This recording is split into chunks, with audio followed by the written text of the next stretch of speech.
Ouais. Ouais. Non, brevet en français. Brevet. Ouais. Non, mais pour ce que tu me demandais tout à l'heure, c'est pas possible, j'y sais. Non. Ah non, mais ce serait pas correct. On fait pas ça, nous. Tu vois, on se pique pas des mecs comme ça. En plus, franchement, t'es dans une bonne émission. Moi, j'aime bien, je regarde régulièrement. T'es très bon. Non, mais n'insiste pas. Ça sert à rien, n'insiste pas.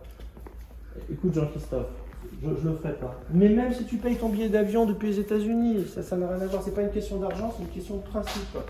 Tu pourrais comprendre ça, toi. Hein? Non, insiste pas. Oh, je te jure, en plus, t'es bien là où t'es. Moi, je trouve que c'est super. Je te laisse, que j'ai un peu de boulot là avec les gars. Ouais. Allez, bisous, ma poule, bisous. Bonjour à tous et bienvenue dans ce nouveau Savage Talk Show.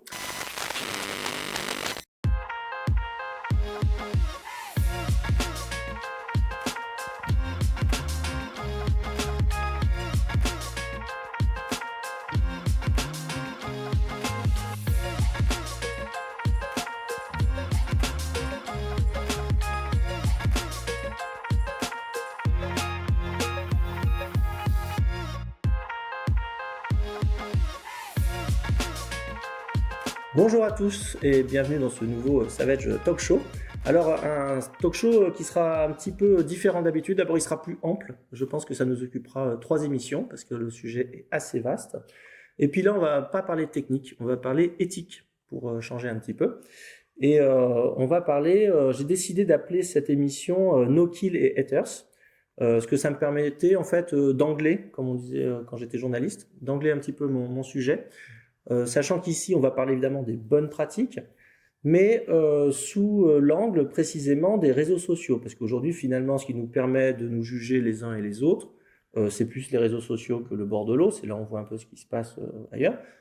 Là, on n'a que les photos et les vidéos pour juger de ce qui se passe. Est-ce qu'il faut d'ailleurs vraiment juger? Et en sachant aussi qu'aujourd'hui, de toute manière, une photo, c'est plus simplement montrer une prise. C'est aussi le montrer selon certains standards et en particulier des normes morales qu'on est censé tous respecter. Et d'ailleurs, il y aura un petit mot d'histoire dont on parlera sans doute en troisième partie. Ce que j'ai envie de vous demander, en fait, pour faire une accroche un petit peu hasardeuse, mais on ne sait jamais, vous dites plutôt no kill ou catch and release? Est-ce que pour vous, c'est la même chose? Est-ce que c'est deux choses différentes? Et si c'est différent, c'est quoi? Au niveau de la signification, pour moi, c'est pas la même chose. Parce que pour moi, no kill, c'est ne pas tuer le poisson. Ouais. Chose qui, si on le prend au sens propre du terme, derrière, une fois que le poisson est reparti dans l'eau, concrètement, on ne sait pas si il survit ou pas. Ouais. Et par contre, catch and release, personnellement, je trouve que ça a une autre signification et ça se rapproche plus de la vérité, c'est-à-dire qu'on le prend et on le relâche. Donc, ça sous-entend qu'on n'a pas la suite des événements. Oui, c'est vrai, oui. Dans no kill, c'est vrai que la négativité, elle est purement apophatique. C'est-à-dire qu'on dit ce qu'on fait pas. Voilà. On dit pas ce qu'on fait, alors que catch and release, on attrape et on relâche. On sent que ce qu'on veut dire, c'est qu'il y a une sorte de continuité entre la capture et la relâche. Donc c'est vrai que ça implique peut-être plus d'obligations de la part du pêcheur. Un petit peu. Donovan? Après, moi, j'ai dit no kill, mais c'est plus parce que c'est familier, mais le vrai sens, ce serait catch and release. Alors, en plus, ce qui est vrai, c'est que no kill, c'est plus court. Ouais, c'est souvent les mots plus courts qui l'emportent. C'est plus facile à orthographier aussi. Ouais, moi, c'est catch and release, tout simplement parce que j'attrape un poisson, je le remets à l'eau. Et c'est vrai que de vulgarité familière, en fait, je dis no kill, un peu comme tout le monde. Oui, je pense que pareil, c'est la tendance et puis tout cet effet de mode autour de la pêche et va à l'anglicisme en fait où on a tendance à utiliser tous ces mots anglais.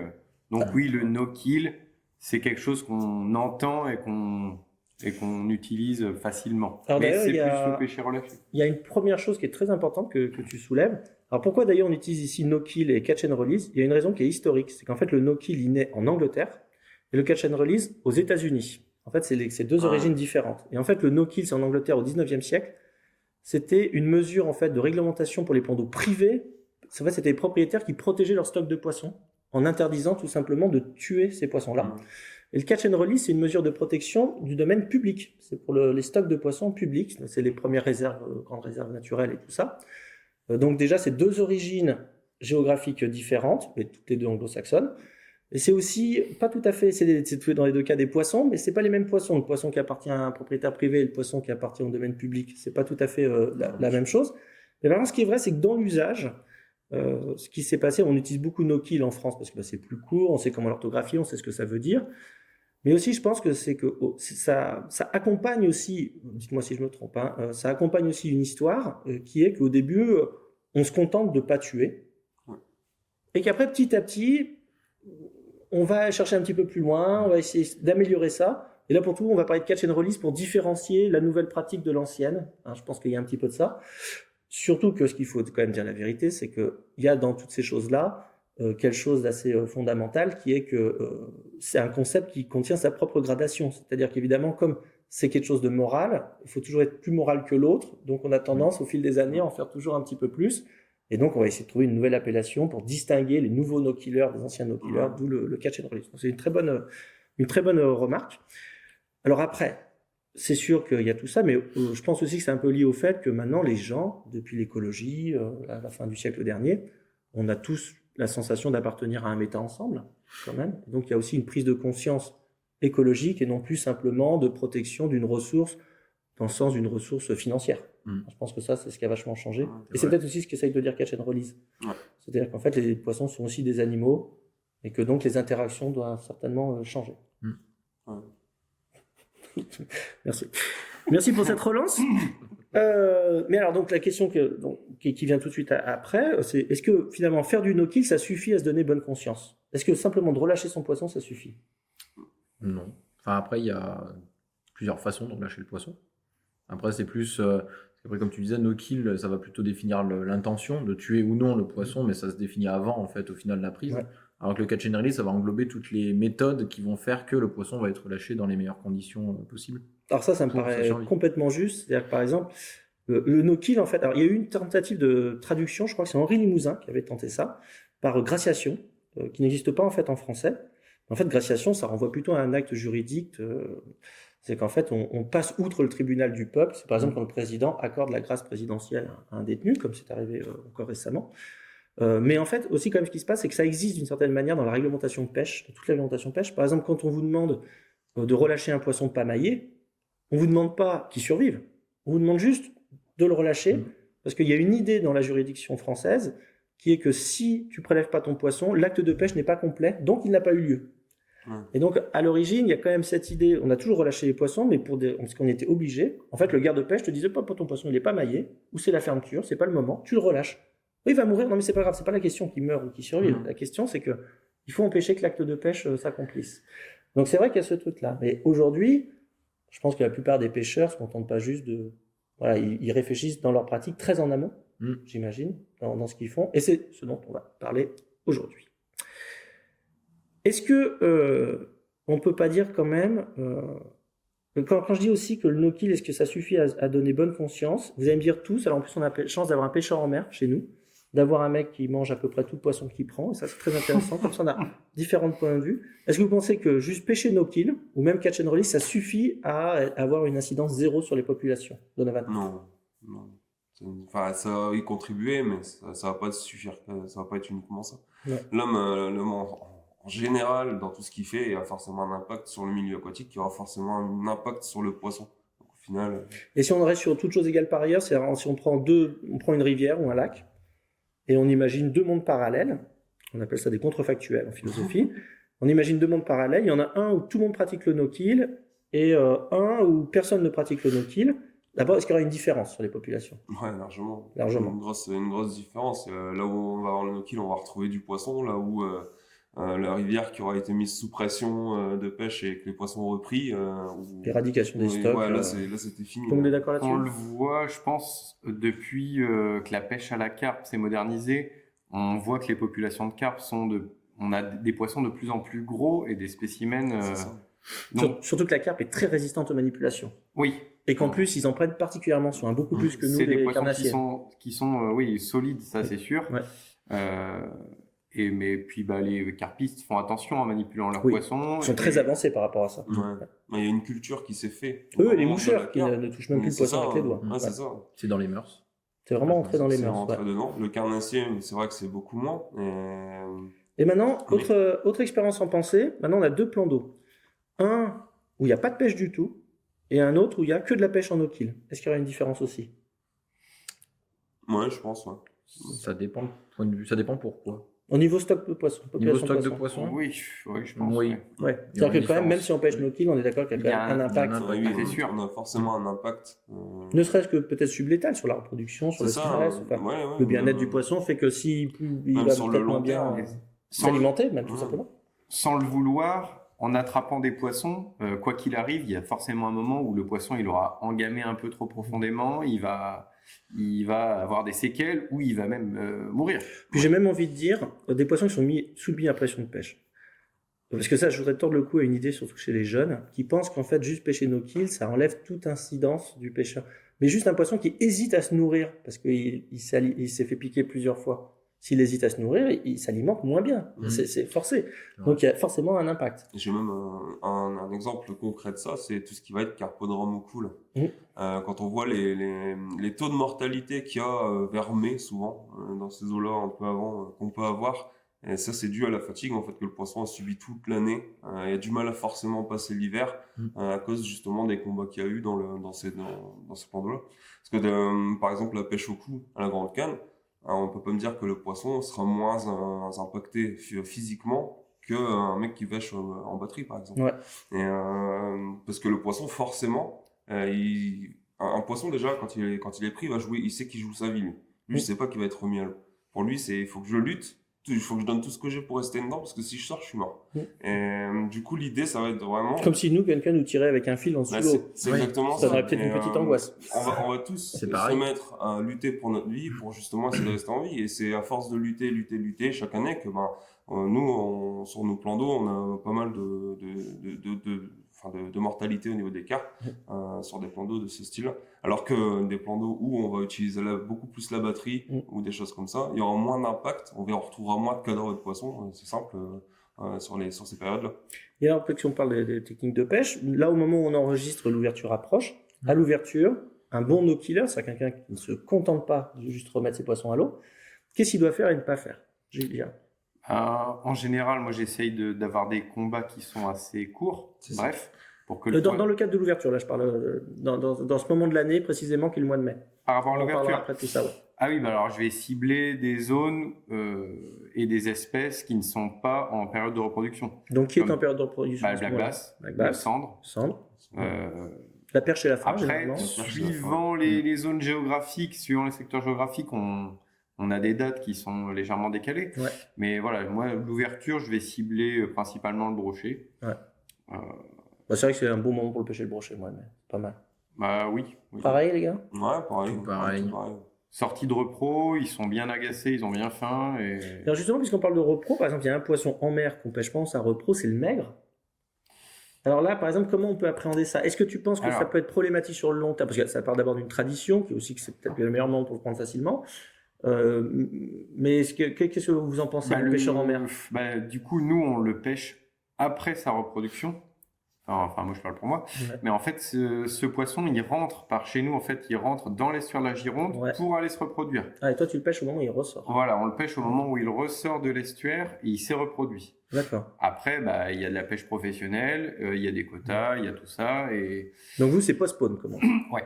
Et eux, ils les pêchent avant, pendant et après. Oui. Mais bon, dans leur état d'esprit, ils ont bien évolué aussi et ils pratiquent ce qu'on appelle, aide-moi, du stripping. D'accord. Donc, ils prennent une bassine, ils strippent les femelles, Ouais.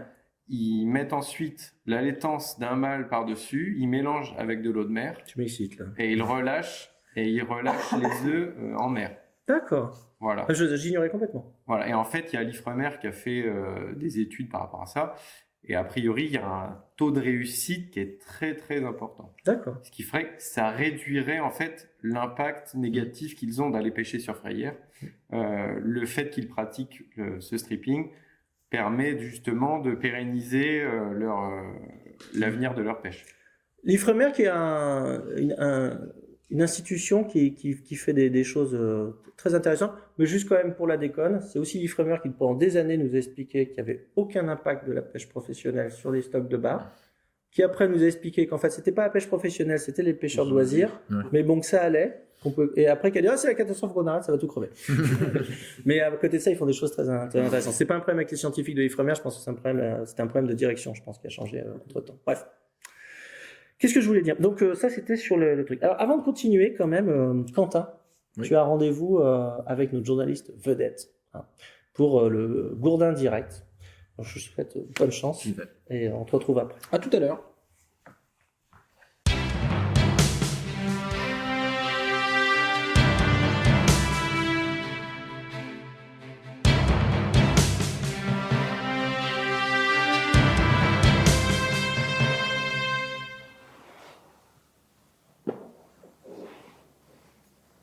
Quentin Combe, bonjour. Bonjour. Vous appelez bien Quentin? Oui, c'est ça. Quentin Combe. Quentin Combe, une mission. Un sponsorisé. Il l'exécute. Il l'exécute, exactement. Je vois que vous avez bien appris votre leçon. Oui. Vous avez travaillé avec François Grandier. Oui. Vous devez donc savoir ce qu'est cet objet. Oui, c'est une pince coupante. Une pince coupante. Vous avez déjà utilisé une pince coupante? Oui, oui. Vous dites là, aujourd'hui, il y a des millions de pêcheurs, j'ai déjà utilisé une pince coupante similaire à celle-ci. Oui, j'ai déjà utilisé une pince coupante. Très bien. Vous l'assumez? Ah oui, oui, totalement. Vous n'allez pas vous contredire par la suite? Non. À quoi vous servez cette pince coupante? Alors moi, cette pince coupante, j'ai utilisé surtout pour couper des hameçons. Donc, aucune originalité, comme par non. hasard. La réponse que tout le monde attendait. Oui. Ok. Et quels hameçons? Pourquoi faire? Alors en général, j'utilise quand par exemple l'hameçon est pris dans les mailles d'une épuisette et que je veux pas perdre du temps. Donc quand je veux relâcher le poisson vite, je préfère couper l'hameçon et ça m'évite de garder le poisson trop longtemps dans l'épuisette. D'accord. Et je préfère sacrifier un triple que de sacrifier par exemple une branchie et un poisson. D'accord. Vous préférez sacrifier un triple plutôt que de sacrifier du temps. Voilà. Ok. Est-ce que vous êtes tempophobe peut-être? Je ne sais pas si j'irai jusque là, mais peut-être un petit peu. Vous avez quand même des préférences, vous faites des hiérarchies, oui, quand même, entre le temps et les hameçons. Oui. C'est bien ce qu'on avait compris. Est-ce que cette pince coupante vous a servi à d'autres usages aussi par la suite? À part pour dénuder des câbles pour faire du bricolage à la maison, non, pas spécialement. C'est une très bonne réponse. Merci Quentin Combe. Mais de rien. Hop.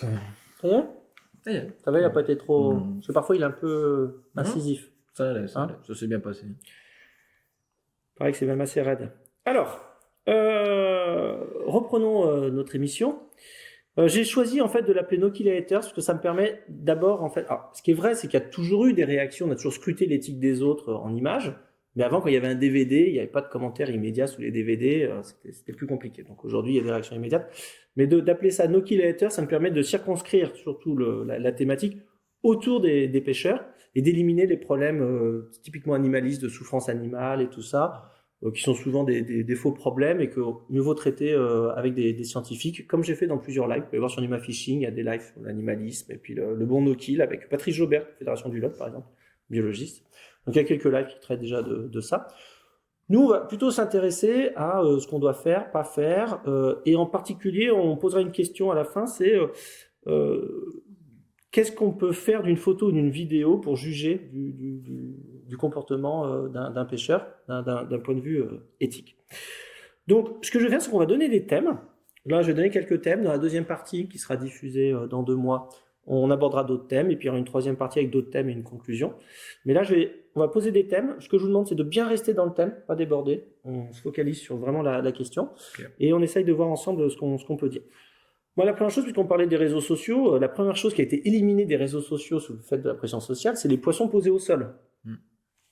Donc, qu'est-ce qu'on peut dire ces poissons posés au sol, que ce soit sur des rochers, sur de l'herbe ou je sais pas où, ou au fond d'un bateau? Qu'est-ce qu'on peut dire là-dessus, selon vous? Donovan, je vois que t'es chaud à mort.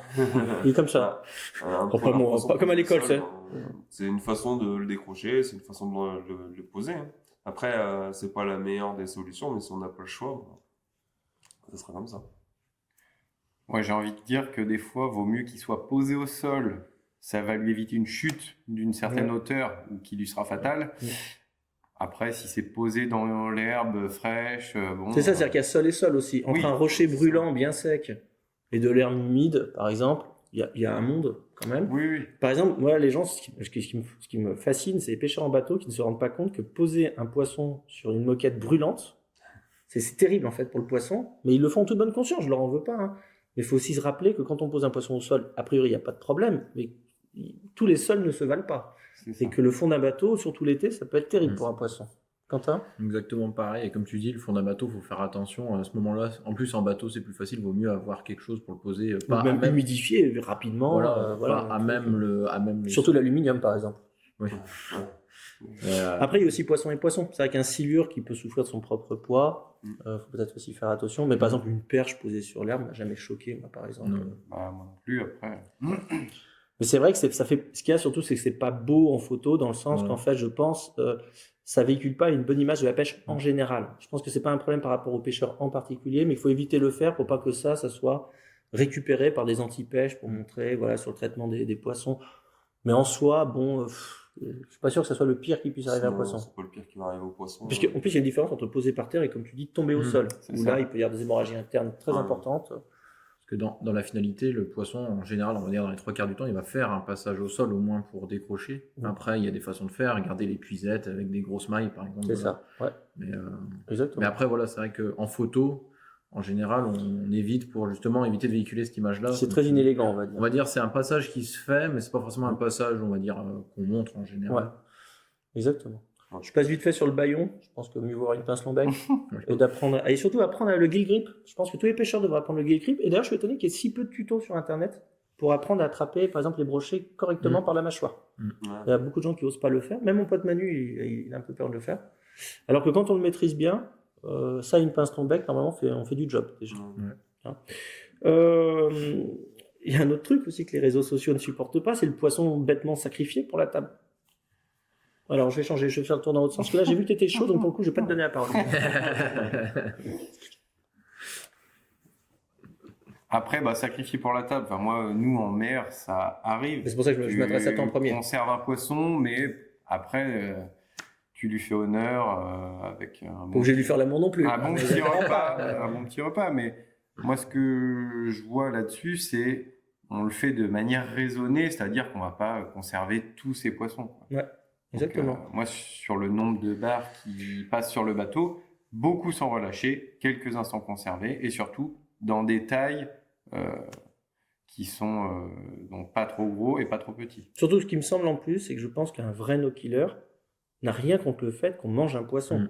En fait, le principe du no-kill moderne, on va dire, c'est plutôt de dire, si tu prends un poisson pour le manger, pas de problème. Mais par contre, si tu veux avoir une pratique de la pêche, c'est à faire prendre plein de poissons et qu'il n'y en ait pas plein qui meurent derrière, il faut que tu le fasses d'une certaine manière. Je pense que c'est plutôt ça le message. Et à part chez les gamins, je pense qu'on voit peu de gens qui... Souvent, ce qu'on regarde bien dans les réseaux sociaux, quand vraiment ça commence à gueuler, si tu regardes bien les profils derrière, c'est des gosses, en fait. Ils connaissent rien. Parce que le no-kill, il faut dire la vérité, surtout pour un gamin qui démarre, c'est plus facile de passer pour un vrai pêcheur que pour un bon pêcheur. Être un bon pêcheur, ça prend des années. Alors que passer pour un vrai pêcheur, c'est-à-dire sous-entendu quelqu'un qui respecte des règles d'éthique et tout ça, ça peut aller assez vite, il suffit de les apprendre. Et puis, quand tu prends pas de poisson, t'as pas de shitstorm sur Facebook. Et donc, devenir un bon pêcheur, ça prend plus de temps. Et voilà. Donc, je pense qu'il y a aussi un petit peu ce truc-là. Mais tout ça pour rappeler que si quelqu'un veut manger un poisson, c'est absolument pas une catastrophe. C'est pas grave. Même loin de l'eau, si le milieu peut le supporter. Oui, et puis je veux dire, si le milieu peut pas le supporter, que c'est au législateur de ça, voilà. À ce moment-là, oui, c'est un problème de nom. Plutôt que de s'en prendre aux individus, il faut s'en prendre aux législateurs. C'est exactement ça. Je donne toujours cet exemple-là, mais je pense qu'une fois qu'on a cet exemple en tête, je pense qu'on comprend beaucoup de choses sur la politique aussi. Il y a eu un moment, par exemple en France, avec les packaging qu'on a pour les leurres et tout ça, où il s'est posé une option.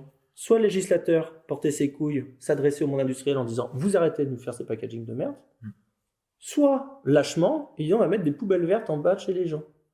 Et qu'est-ce qu'ils ont fait à votre avis ? Ils ont mis des poubelles vertes. Et nous, comme des cons, on trie la merde des industriels. Alors que si on balançait tout ça dans les rues, le problème des packaging serait réglé depuis longtemps. Bref. Et là, c'est un petit peu pareil. Plutôt que de s'en prendre aux agents, c'est-à-dire le papy qui lui a l'habitude, machin et tout, s'il y a un problème de stock, tournez-vous vers votre APPMA, votre fédération. Ce sont eux les véritables coupables. D'autant que ce que tu abordais un petit peu au début, au final, vaut peut-être mieux quelqu'un justement qui applique correctement le catch and release en prenant soin du poisson et qui va relâcher 90% de ses prises de façon correcte, et on va dire que sur les 90% qui relâchent, il va y en avoir 80% qui vont survivre, plutôt que quelqu'un qui va effectivement d'en prélever 0 dans l'année, mais par contre qui va mal pratiquer, qui va pas avoir forcément des automatismes pour prendre soin de son poisson, et qui va peut-être en faire mourir 50%, quoi. Ouais. En plus, je pense Donc, que ça dit un bon no-kill, on est largement au-delà des 80%. Oui, voilà. Après, c'est survie. des chiffres donnés comme ça au hasard pour avoir. D'ailleurs, petite anecdote, il y a des fois, il faut se méfier. Un jour, on parlera du phishing dans une autre émission, 3e épisode, je crois, de cette série-là. Mais un jour, j'ai pris une leçon de no-kill. En fait, il faut savoir qu'on a des lacs qui sont souvent peu profonds, et il y a des zones profondes, autour de 15-20 mètres. Et il se trouve que c'est vrai qu'à un moment de l'année, quand il fait très froid, il y a vraiment beaucoup de poissons, et c'est très tentant d'y aller. Et bien sûr, on hésite parce que problème de décompression des persidés, en particulier du cendre. Et un jour, vraiment, c'était soit on allait là, soit on rentrait capot, quoi. Donc, mais c'est intéressant de poser parce que c'est souvent des situations qu'on n'ose pas poser de peur d'être mal jugé. Mais il y a un moment, moi, j'ai envie de prendre du fiche. Donc, si je suis venu, que voilà, j'ai tout essayé, que je vois bien qu'il y a 15 bateaux dans les 20 mètres, bon, c'est que je me doute que ça se passe là. Donc, on y va avec Manu. Et ce qui était marrant, c'est qu'on était entre 2 bateaux. Un qui faisait un petit peu de poissons, des no-killers, là, et qui fisait les poissons, qui les relâchait. Et Manu et moi, on est très perplexes là-dessus, on en reparlera une autre fois. Et à côté de ça, il y a un vieux papy qui était vraiment sur le super spot, qui était sur un de mes points, qu'on n'osait pas trop approcher. Et on voyait, il prenait des poissons et il les tuait. Et il fait comme ça, 2 grosses perches, 2 cendres moyens, enfin bon, il fait des persidés, quoi. Et on était c'était marrant parce que c'était vraiment spatialement quelque chose d'intéressant d'un point de vue idéal. Et à un moment, le vieux, il dit « Ah, venez, là, prenez ma place !» Et « Ah, mais pêchez !» Je dis « Non, mais il dit « C'est bon, j'ai fait, je sais plus si c'était 4 ou 5 poissons, je rentre. » En fait, lui, il avait intégré le fait que ces poissons éclataient en arrivant en surface. Mais par contre, il arrêtait de pêcher quand il avait ses fiches. Alors que peut-être que les mecs qui pêchaient soi-disant en no-kill plus loin, ils allaient en faire 40 dans la journée, dont 38 allaient mourir. Et tout ça, parfaite bonne conscience. Mais c'est pour ça qu'il y a des fois, il faut qu'on réfléchisse aussi à tout ça. C'est exactement ce que je fais, moi, sur les guidages en mer. J'ai des spots où on peut faire des très gros bars. Par contre, je sais qu'ils peuvent... Profond, épave. Un petit peu profond. On donnera les points GPS en commentaire. Je sais qu'ils peuvent avoir du mal à repartir. On fait une dérive, un poisson, il repart bien, on continue. Sinon, si on claque 1, 2 poissons, hop, on s'en va, on arrête. Oui, c'est clair. Donc, c'est ce qu'il faut savoir. Il faut savoir se limiter quand on pêche un peu en profondeur. Le risque que les poissons ne repartent pas, il est quand même important. Donc, il faut se limiter. Et en avoir conscience. C'est ça. C'est ça. Le problème souvent des jeunes, c'est qu'ils n'ont pas conscience en fait que ce qu'ils font a un impact, qu'ils le veuillent ou non. Et ça peut être un manque de connaissances. Mais je pense que c'est un manque de général, connaissances qui est peut-être aussi un peu volontaire dans le sens que tu sais, tant que tu sais pas, t'es pas inquiété. Tu vois. Tant que tu fais du poisson. Et surtout tant que tu fais du poisson. Je voudrais aborder maintenant un autre point parce que c'est très important et en plus j'ai des données là-dessus, des données scientifiques, donc ça me semblait important d'en parler. Et là, ça rejoint vraiment complètement notre thématique. Un poisson avec les ouïes qui saignent. Qu'est-ce qu'on fait de ce poisson-là? Qu'est-ce qui se passe pour lui? Comment l'empêcher peut-être déjà? Parce que moi, des poissons avec des ouïes qui saignent, je vous le dis franchement, ça m'arrive souvent parce que je pêche souvent avec 2 tripes, big bait, le brochet, et que comme je pêche super bien, ils engouffrent ça super bien. Et donc parfois ça saigne. Et même parfois, il peut y avoir une branchie coupée. Et alors, parce que moi j'ai souvent entendu branchie coupée, poisson sacrifié. Alors qu'est-ce qu'on fait? Enfin, moi, c'est des poissons que je relâche. Sur le brochet, ça arrive très souvent. On a tous déjà pris des brochets avec des branchies coupées. Exactement. C'est ce que j'allais dire. Et en fait, oui, ça saigne quand même assez abondamment, mais c'est un saignement qui s'arrête aussi vite qu'il arrive. Alors là-dessus, c'est pour ça que je voulais aborder ce point. En fait, c'est Patrice Jaubert de la Fédération du Lot, qui est un biologiste, et avec qui justement j'avais donné un live sur du MyFishing, pour aller voir. Un live super intéressant, il y a plein de données scientifiques. Il a apporté la réponse. En fait, il y a une étude, parce qu'en fait, il y a études et études, mais il y a une étude là qui est assez robuste, qui est sortie, et en fait, qui montre que par exemple, si on coupe, et donc les biologistes le faisaient, couper les branchies des poissons, ils doublent leur chance de mourir. C'est-à-dire qu'un poisson qui a une branchie coupée a 2 fois plus de chances de mourir qu'un poisson qui a les branchies intactes. Mais la mortalité reste en dessous des 5%. Oui. Donc ça veut dire que poisson qui saigne, une branchie coupée, on peut le relâcher comme les autres. Il a 2 fois plus de chances de mourir, mais en fait ça fait peu finalement statistiquement de chances de mourir. Et mon autre pote Fred, qui lui est un sociologue, m'a fait écho des travaux d'une anthropologue qui montrait qu'en fait la compassion pour les poissons, elle a démarré avec les thons rouges. Parce que les thons rouges, ils saignent comme nous. Et qu'en fait, c'est l'anthropomorphisme premier, le sang chez les animaux, en fait, renvoie quelque chose qui nous émeut, nous, intérieurement, en tant qu'humains. Donc ça a démarré avec le thon rouge, et en fait, on sent qu'il y a aussi ce truc-là avec les ouïes coupées. En fait, on ne sait pas, nous, on n'a pas de branchies. Donc on ne sait pas si... c'était branchies depuis tout à l'heure, je dis branchies, au lieu de branchies, mais nous, on n'a pas de branchies, on ne sait pas ce que ça fait une branchie coupée. Mais on en tire des conclusions, alors qu'en réalité, les scientifiques nous montrent que Bah non, c'est des choses qui arrivent très fréquemment dans la nature, ne serait-ce que parce que quand ils s'alimentent, ça doit arriver, c'est quand même très proche de l'appareil buccal. Donc voilà, si votre brochet a les ouïes qui saignent, relâchez-le vite, mais relâchez-le. Ouais. Quand même, il me semble que c'était hyper important de le dire, c'est une des raisons pour laquelle je voulais faire cette émission, parce qu'il y a un vieux mythe là-dessus, sur les brochets coupés. On associe souvent le sang du poisson à la mort en général. J'ai l'orientation d'associer de manière générale le sang à la mort tout court, voilà, douleur et tout ça. Non, nous on peut saigner sans mourir, mais un poisson, souvent, dès qu'on voit du sang, on dit ah bah là il saigne. Tu connais cette super réplique dans South Park, où à un moment il y a une nana qui proteste, elle dit oui, c'est un discours complètement anti-féministe, sexiste et tout ça. Et le prof lui répond, je n'ai aucune confiance en un être qui peut saigner 5 jours d'affilée sans crever. Bon. J'adore South Park.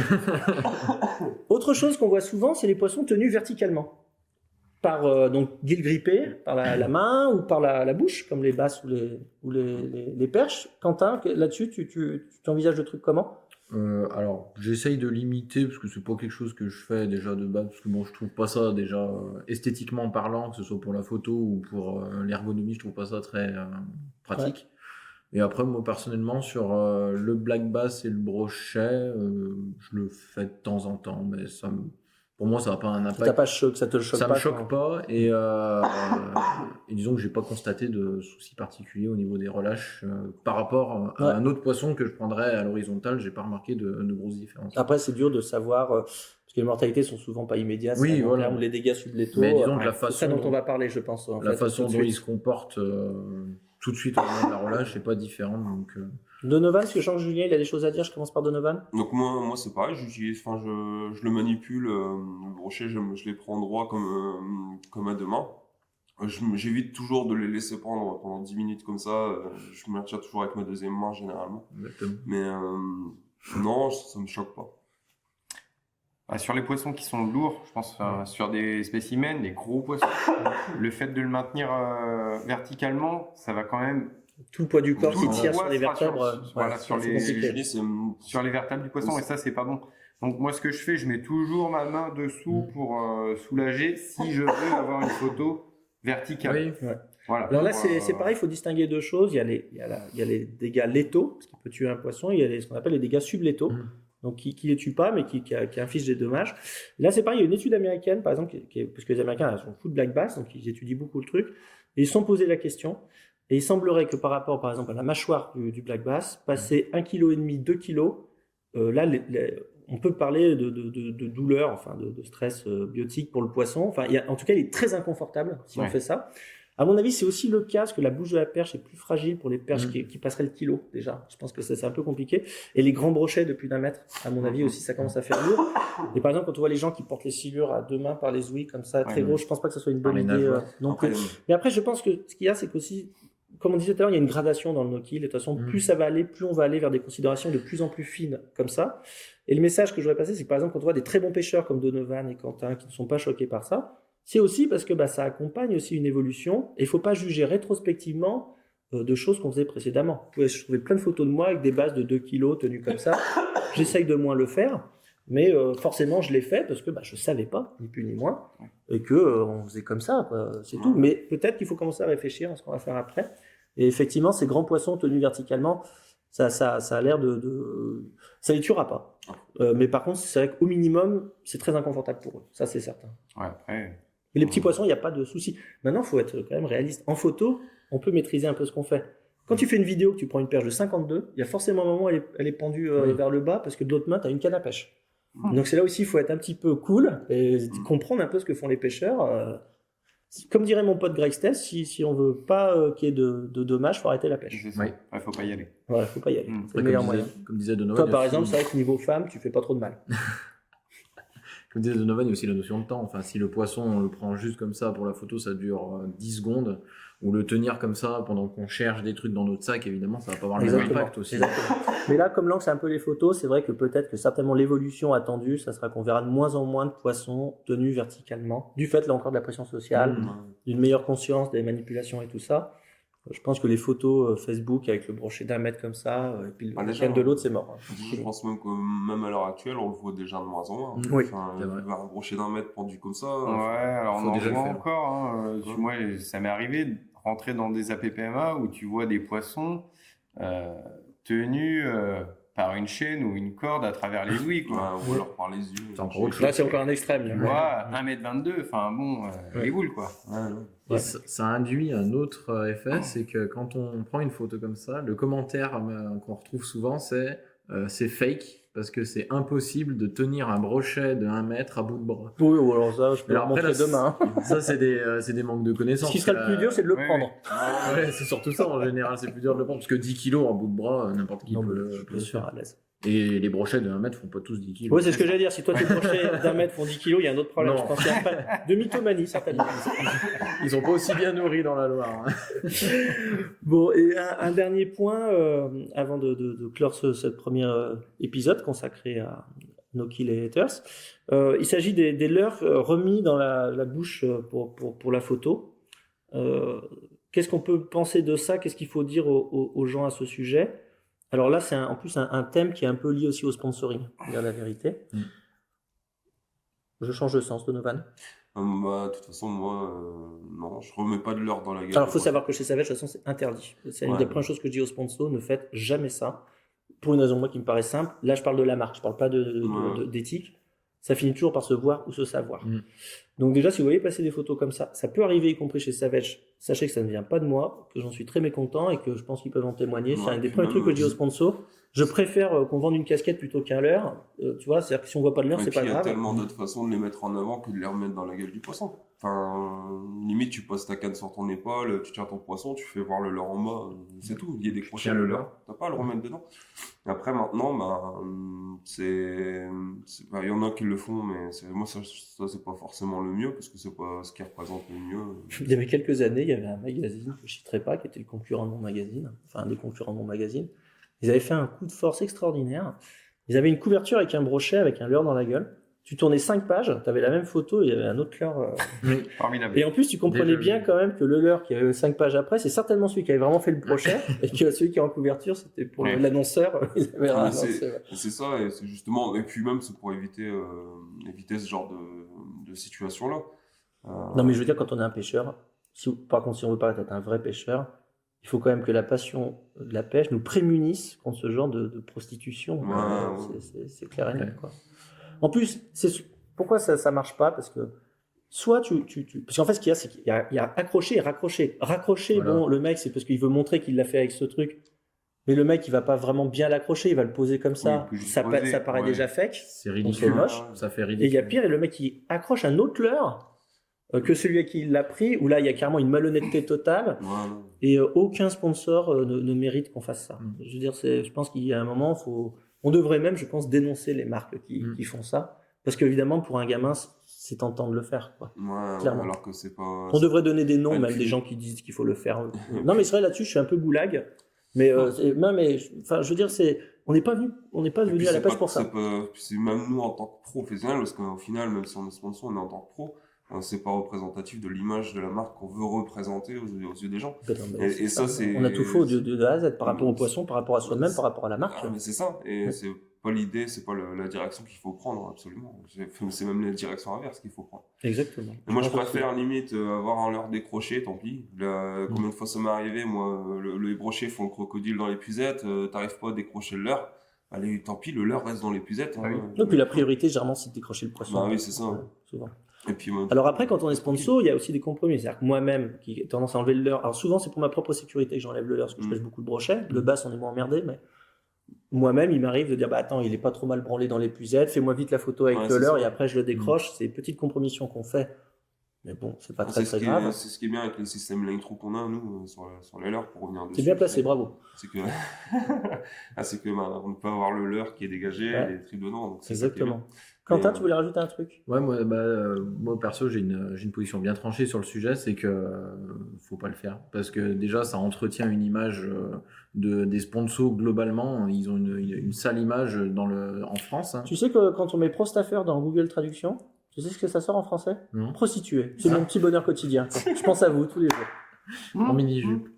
Mais non, mais ça entretient une image qui est pas bonne parce que du coup, même si la personne prend par exemple un poisson avec un leurre, que le leurre se décroche et qu'il veut remettre le leurre pour montrer que c'est avec ce leurre-là qu'il l'a pris, sans tricher. Oui, sans tricher. Le problème, c'est que ça se voit, comme tu disais, ça fait ridicule. En réalité, sur la photo, ça fait pas beau de toute façon. Et le problème, c'est que justement, les gens, vu qu'ils ont dans cet esprit-là que les gars, comme tu dis, hein, c'est des prostituées, les gars, ils sont prêts à décrocher, à foutre un autre leurre dans la gueule. Même si le mec, il a fait le leurre avec ce poisson-là, les gens, à travers la photo, vont se dire, ah bah ouais, mais attends, vu qu'il est juste posé, ça veut dire qu'il a pas fait le poisson avec ce leurre-là. Je pense qu'on a faux sur toute la ligne à chaque fois. Et c'est pour ça que, comme Donovan, moi je préfère le poisson s'il se décroche dans l'épuisette. Je préfère faire une photo clean avec juste le poisson, parce qu'au final c'est ce qui nous intéresse tous. Oui, puis tu vois la canne à côté avec Exactement, la canne, le leurre, ouais. même si t'as pas le leurre, voilà, bon, enfin je veux dire. Enfin, je pense que ce que tu dois comprendre les jeunes sponsorisés, c'est qu'il faut travailler d'abord sa réputation. C'est-à-dire que quelqu'un qui est au-dessus de tout soupçon, on n'hésitera pas à le croire si on lui dit qu'il l'a pris avec ce leurre et que le leurre est posé à côté et tout ça. Si on commence à devoir mettre des leurres dans la bouche, c'est qu'en fait, on a déjà un doute sur notre crédibilité. Alors, il faut d'abord travailler sa crédibilité, c'est ce qui est le plus important. Je change de sujet, mais ce qui me permet de faire tout le temps le con, c'est qu'à côté de ça, les gens savent quand même que je sais pêcher. Il faut travailler ce que je veux dire, c'est un peu ça. Si tu n'es absolument pas crédible en tant que pêcheur et qu'en plus tu fais le con, tu es juste un clown en fait. Tu vois bon. Je pense qu'on va clore ce premier chapitre. Si vous avez regardé jusqu'à la fin, notez en commentaire je suis pêcheur en no-kill. Vous participerez automatiquement à un petit tirage au sort qui aura lieu quelques jours avant le prochain Savage Talk Show. Il ne me reste plus qu'à vous dire merci pour votre fidélité et puis à très bientôt.